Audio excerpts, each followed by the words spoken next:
एक ऐसा आइलैंड जहाँ सिर्फ लड़कियां रहती है, लेकिन एक दिन उसी टापू पर अचानक कुछ मर्द पहुंच जाते हैं। अब पहली बार किसी मर्द को देखकर उनके अंदर क्या हुड़दंग मचती है और उन मर्दों से वो लड़कियां क्या क्या करवाती है, चलिए कहानी में देखते हैं। तो कहानी की शुरुआत 6 दोस्तों के एक ग्रुप से होती है जो एक छोटे से प्लेन में बैठकर ट्रिप पर निकले होते हैं। ये लोग घूमने गए थे, लेकिन सफर के दौरान इनके एक साथी की आंख में तेज इन्फेक्शन हो जाता है, जिस वजह से इन्हें मजबूरी में वापस लौटना पड़ता है। प्लेन समुद्र के ऊपर उड़ रहा होता है, तभी अचानक मौसम बिगड़ जाता है। खराब मौसम के चलते पायलट रास्ता भी भटक जाता है। इस प्लेन को पायलट जॉन उड़ा रहा था और उसका साथी मैक्स भी उसके साथ ही था। यहाँ पे दोनों ही कंफ्यूज होते हैं कि वो कौन सी दिशा में जा रहे हैं, क्योंकि चारों तरफ उन्हें सिर्फ समुद्र ही दिखाई दे रहा था। इसी दौरान हमें पता चलता है कि इसी समुद्र के बीच एक रहस्यमय टापू मौजूद है, जहाँ सिर्फ जवान और बेहद खूबसूरत लड़कियां रहती है। उधर प्लेन लगातार उड़ता रहता है, लेकिन काफी देर तक भटकने की वजह से उसका फ्यूल तेजी से खत्म होने लगता है। हालात और खराब तब हो जाते हैं जब प्लेन के कैंपस भी खराब हो जाता है और रेडियो भी काम करना बंद कर देता है। जॉन समझ जाता है कि अब ये जहाज ज्यादा देर तक हवा में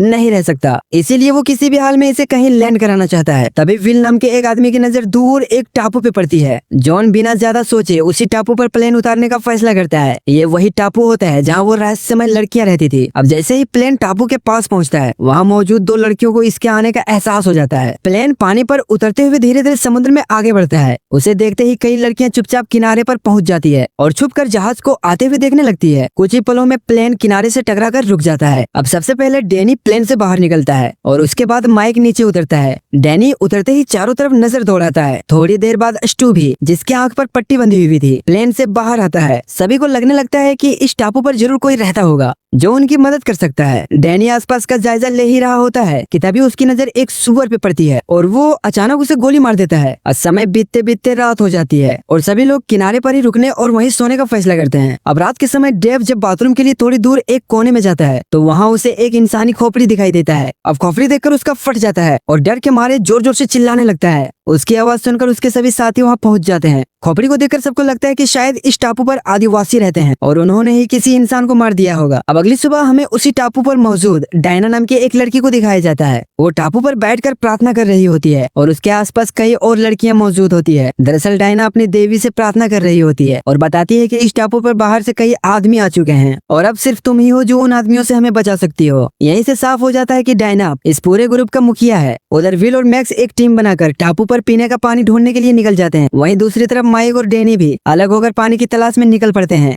इस बीच प्लेन के पास सिर्फ डेविड और स्टू ही रह जाता है। दोनों आपस में बात कर ही रहे होते हैं कि तभी अचानक एक आदि मानव उनके सामने आ जाता है। डेविड बिना वक्त गवाए उस पर गोली चला देता है और वो वहीं ढेर हो जाता है। इधर जंगल की तरफ बढ़ते हुए विल और मैक्स को अचानक एक फ्लेयर गन की आवाज सुनाई देती है। दरअसल ये फ्लेयर डेविड ने ही फायर किया था। इसी दौरान दोनों की नजर एक लड़की पे पड़ती है जो बुरी तरह डरी हुई भाग रही होती है। उसके पीछे वही आदि मानव उसका पीछा कर रहा होता है। अब जैसे ही उस लड़की की नजर विल और मैक्स पे पड़ती है, वो और भी ज्यादा घबरा जाती है और दूसरी तरफ भागने लगती है। विल उसके पीछे दौड़ता है, जबकि मैक्स गोली चलाकर उस आदिमानव को मार गिराता है। लड़की लगातार भागती रहती है, लेकिन थोड़ी देर बाद विल उसे पकड़ लेता है। तभी वो लड़की अचानक विल के हाथ में काट लेती है और वहाँ से भाग जाती है। दूसरी तरफ माइक और डैनी को भी एक लड़की दिखाई देती है, लेकिन इससे पहले कि वो उससे कुछ कह पाते, वो डर के मारे वहाँ से भाग जाती है। इसी दौरान विल और मैक्स अचानक एक जाल में फंस जाते हैं। ये जाल किसी और ने नहीं बल्कि उन्हीं लड़कियों ने उन पर फेंका होता है और कुछ ही पलों में कई लड़कियों ने चारों तरफ से घेर लेती है। डायना वहाँ पहुँचती है और दोनों आदमियों को मारने का फैसला करती है। तभी माया नाम की एक लड़की बीच में आकर डायना को रोकती है। वो कहती है कि इन दोनों को मत मारो, क्योंकि इन्होंने ही मुझे उस आदि मानव से बचाया था। माया की बात सुनकर डायना चुपचाप वहाँ से चली जाती है। इसके बाद माया जाल काट देती है और खुद भी वहाँ से चली जाती है, जिससे विल और मैक्स किसी तरह आजाद हो जाते हैं। आगे चलकर डैनी और माइक उसी जगह पर पहुँचते हैं जहाँ कुछ समय पहले डायना प्रार्थना कर रही थी। वहीं दूसरी तरफ विल और मैक्स वापस अपने जहाज के पास पहुँचते हैं। तभी उन्हें जहाज से उस आदि मानव की लाश नीचे गिरती हुई दिखाई देती है। ये देखकर दोनों घबरा जाते हैं और जल्दी से जहाज में जाकर डेव से उस लाश के बारे में पूछते हैं। इसी बीच वो लड़कियां उस आदिमानव की लाश को उठा ले जाती है, जिसे मैक्स ने गोली मारकर खत्म किया था। इसके बाद डायना अपने कबीले के सभी लड़कियों को इकट्ठा करती है और कहती है कि अभी अभी उसकी देवी से बात हुई है। देवी ने उसे बताया है कि टापू पर एक बहुत ही बड़ी मुसीबत आने वाली है। डायना की ये बात सुनकर सभी लड़कियां डर जाती है। अब रात होते ही सभी आदमी समुद्र के किनारे ही सोने का फैसला करते हैं। अगली सुबह डेव उस आदिमानव की लाश को दफनाने के लिए कब्र खोदने लगता है, जिसे उसने गोली मारी थी। लेकिन इससे पहले कि वो उसे जमीन में दफना पाते, अचानक वो लड़कियां उसके सामने आ खड़ी होती है। उन्हें देखते ही बाकी सभी दोस्त भी डेव के पास आ जाते हैं। तभी वो लड़कियां उनसे उस आदिमानव की लाश मांगती है। अब हालात को बिगड़ता देख सभी लोग बिना विरोध किए उन्हें सौंप देते हैं। लाश लेकर वो लड़कियां वहाँ से चली जाती है। इसके बाद मैक्स सबको समझाता है कि अगर उन्हें इस टापू से जिंदा निकलना है तो इन लड़कियों से उन्हें दोस्ती करनी होगी। मैक्स की ये बात सभी को सही लगती है क्योंकि हर कोई यहाँ से बाहर निकलना चाहता था। समस्या ये थी कि उनके प्लेन में ना तो ज्यादा फ्यूल बचा था और ना ही कैंपस काम कर रहा था, जिसकी वजह से वो रास्ता तय ही नहीं कर पा रहे थे। माइक भी मैक्स की बातों से सहमत हो जाता है। वो प्लेन से कुछ बर्तन और कपड़े निकाल लाता है ताकि उन्हें तोहफे के तौर पर लड़कियों को देकर उनकी मदद लिया जा सके। थोड़ी ही देर में डैनी, मैक्स और माइक उन लड़कियों की तरफ बढ़ने लगते हैं। अब रास्ते में उन्हें उन्हीं दो आदि मानवों की लाशें दिखाई देती है जिसे डेव और मैक्स ने मारा था। ये लाशें एक जगह पर टंगी हुई होती है। तीनों को समझ आ जाता है कि शायद लड़कियां उन्हें डराने की कोशिश कर रही है, लेकिन इसके बावजूद वो आगे बढ़ते रहते हैं। इसी दौरान डैनी और माइक को भी एक लड़की दिखाई देती है और वो उसका पीछा करने लगते हैं। चलते चलते तीनों उसी जगह पर पहुंच जाते हैं जहां लड़कियां अक्सर प्रार्थना करती है, लेकिन जैसे ही वो वहां पहुंचते हैं सारी लड़कियां उन्हें चारों तरफ से घेर लेती है। डायना उन्हें देखकर बिल्कुल भी खुश नहीं होती।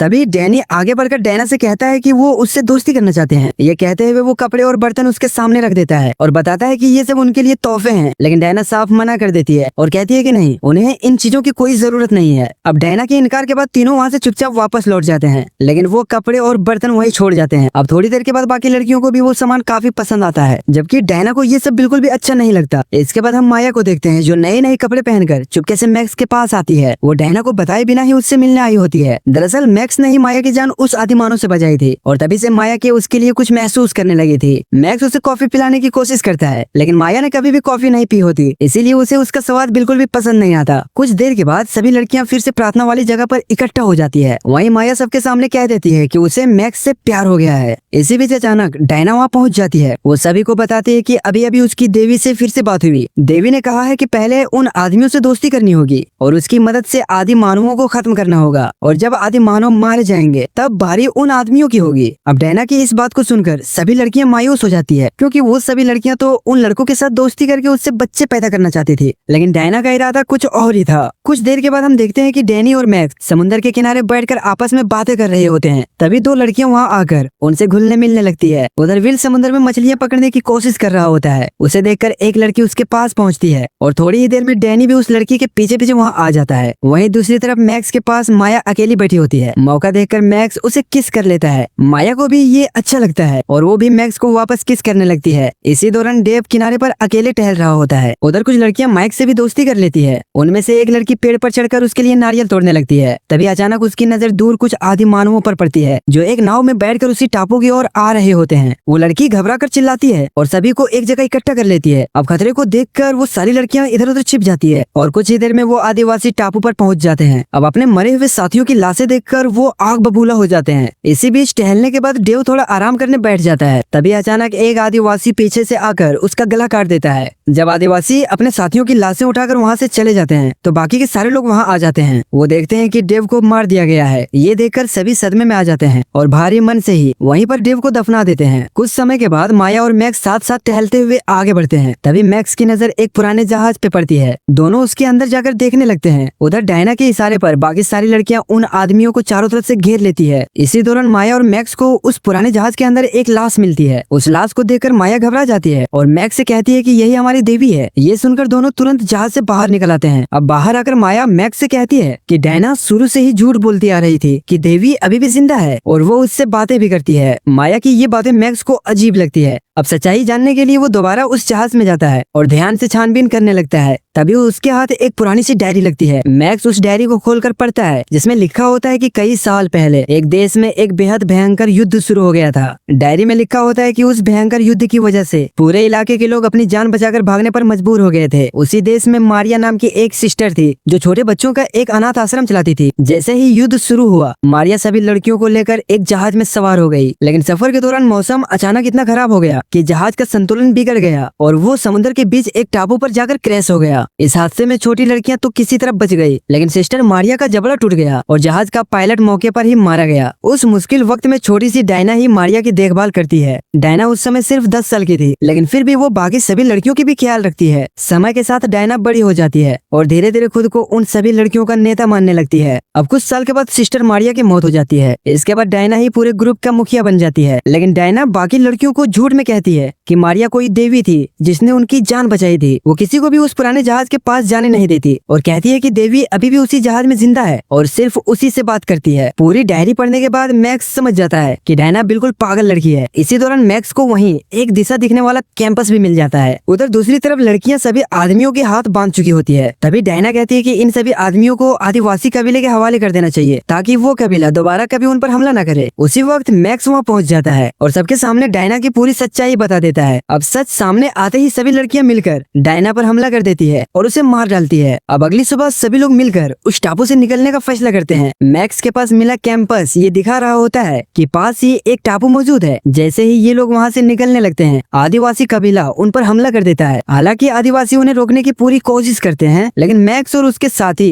किसी तरह वहाँ से बच के निकलते हैं और आखिरकार कहानी के अंत में हम देखते हैं कि सभी लोग सुरक्षित उस दूसरे टापू पर पहुँच जाते हैं। तो दोस्तों इसी के साथ ये रहस्यमय और खौफनाक कहानी यहीं पे खत्म हो जाती है। दोस्तों अगर आपको ऐसी आइलैंड पर जाने का मौका मिल जाए तो आप जाओगे या नहीं, कमेंट में मुझे जरूर बताना।